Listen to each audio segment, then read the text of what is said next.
लाहौर में दफा 144 की खिलाफ वर्जी पर पुलिस हरकत में आ गई है। पीटीआई कारकुनों की गिरफ्तारियां शुरू कर दी गई हैं। मुतादिद कारकुनों को हिरासत में ले लिया गया है। पुलिस ने मुजाहिरीन पर वाटर कैनन से पानी का बौछार की दी है, जबकि पीटीआई रहनुमा और कारकुनों की गाड़ियों पर डंडे भी बरसाकर शीशे तोड़ दिए गए हैं। आज तहरीक इंसाफ की रैली होगी या नहीं, पार्टी क़यादत ने सर जोड़ लिया है। इस पर मजीद तफसीलात जानेंगे वहां मौजूद डॉन न्यूज़ के नुमाइंदे उमर फारूक से।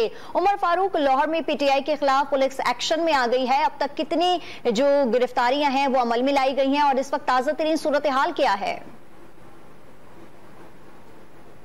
जी, इस वक्त जमान पार्क की जो सूरत हाल है उस यहाँ पर जमान पार्क में पीटीआई कारकुन जो हैं वो मौजूद हैं। ये वो पीटीआई कारकुनान हैं जो कि रास्ते बंद होने से कबल यहाँ पहुँचने में कामयाब हो गए थे, लेकिन उसके बाद जब रास्ते जो हैं बंद कर दिए गए और जमान पार्क को आने वाले रास्तों पर बैरियर्स और कंटेनर्स लगा दिए गए, तो उसके बाद जो है कारकुनान यहाँ पर पहुँचने में मजीद जो है वो कामयाब नहीं हो सके हैं। जो कारकुनान माल रोड पर कुछ मौजूद थे उनको दफा 144 की खिलाफ वर्जी पर पुलिस ने हिरासत में लिया है, और जबकि पीटीआई ने ये कारकुनों से अपील की है कि वो पुरअमन रहें और किसी किस्म का जो है वो इश्तियाल से इज्तनाब करें और बिल्कुल भी मुश्तिल ना हो। इसके साथ साथ वाटर कैनन का भी इस्तेमाल किया गया पुलिस की जानिब से माल रोड पर, जबकि कुछ वीडियोस भी ऐसी जो हैं वो मौसूल हुई हैं जो पीटीआई के कारकुनों ने बनाई हैं, जिसमें ये देखा जा सकता है कि पुलिस की जानिब से बास जो पीटीआई की गाड़ियां थी उनके शीशे तोड़े गए हैं। अब ऐसी सूरत हाल में जबकि तमाम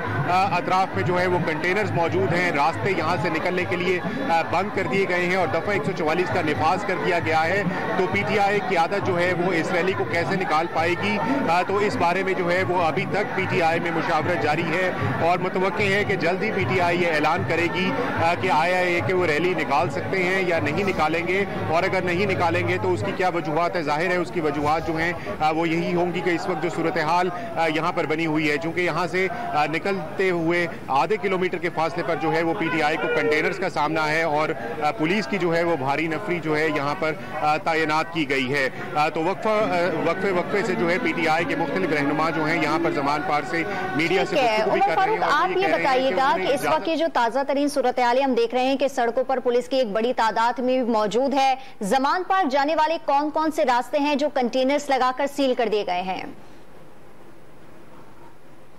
जी, जो माल रोड से जमान पार्क को रास्ता आता है उसको पुलिस ने बंद किया हुआ है और वहाँ पर पुलिस मौजूद है। इसी तरह जो जमान पार्क से आगे धर्मपुरा को रास्ता जाता है वहाँ पर कंटेनर्स लगा दिए गए हैं। इसी तरह जो इन्फेंट्री रोड से धर्मपुरा से जमान पार्क को रास्ता आता है वहाँ पर भी पुलिस ने रास्ता बंद कर दिया है। जो HSN कॉलेज की बैक साइड है जिसको उर्फ आम में ठंडी सड़क कहा जाता है, वहाँ पर भी पुलिस की गाड़ियाँ मौजूद हैं और उन्होंने रास्ता बंद किया हुआ है। इसी तरह जो गवर्नर हाउस के सामने से मॉल रोड को रास्ता जा रहा है वहां पर भी बैरियर्स लगाकर पुलिस की नफरी मौजूद है, जिन्होंने ट्रैफिक को जो है वो मना किया हुआ है कि वहां से वो इजाजत नहीं दी जा रही। इन तमाम सूरत हाल में जो ट्रैफिक का दबाव है वो इंतहाई शदीद है मुख्तलिफ जहां पर उन सड़कों पर जहां पर डाइवर्ट किया गया है इस ट्रैफिक को, क्योंकि ये मेन कैनाल रोड है और इसको आने वाले रास्ते जो है वो बंद होने की वजह से ट्रैफिक का शदीद दबाव है मुख्तलिफ सड़कों पर और लोगों को जो है वो इस ट्रैफिक जैम में शदीद मुश्किलात का सामना है। जी।